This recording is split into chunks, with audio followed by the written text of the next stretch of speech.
Mae credyd cynhwysol yn dod â mwy o hyblygrwydd i gyflogwyr a hawlwyr. Nid oes gan credyd cynhwysol reol 16 awr. Ni fydd credyd cynhwysol gweithwyr o reidrwydd yn dod i ben os ydynt yn gweithio oriau ychwanegol, cael taliadau bonws, cael goramser, cael mwy nag un swydd, neu ar gontract dim oriau.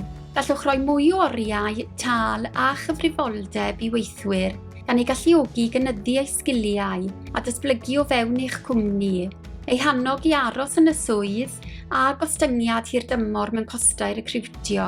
Mae'r ffordd y caiff credyd cynhwysol ei gyfrifo yn golygu bod gan hawlwyr hyblygrwydd i ystyried gwaith tymor byr, fel y maent yn gwybod y bydd eu taliadau buddsodol yn cael ei addasu wrth i'w henllio newid. Mae credyd cynhwysol yn cefnogi rhieni sy'n gweithio drwy gynnig cymorth gofal plant mwy hael, ei helpu nid yn unig i symud i mewn i waith, ond cynyddu ei horiau a'i hargeiledd. Trwy wneud eich swyddi gwag yn fwy hyblyg, gallwch ddenu ystod ehangach o ymgeiswyr gan gynnwys y rhai sy'n hawlio credyd cynhwysol. Enghraifft, gallwch wneud hyn drwy gynnig patrymau shifft amrywiol, cyfleoedd rhannu swydd ac opsiynau trafnidiaeth. I ddarganfod mwy am credyd cynhwysol, ewch i gyf.uk a theipiwch credyd cynhwysol a chyflogwyr i mewn i'r blwch chwilio.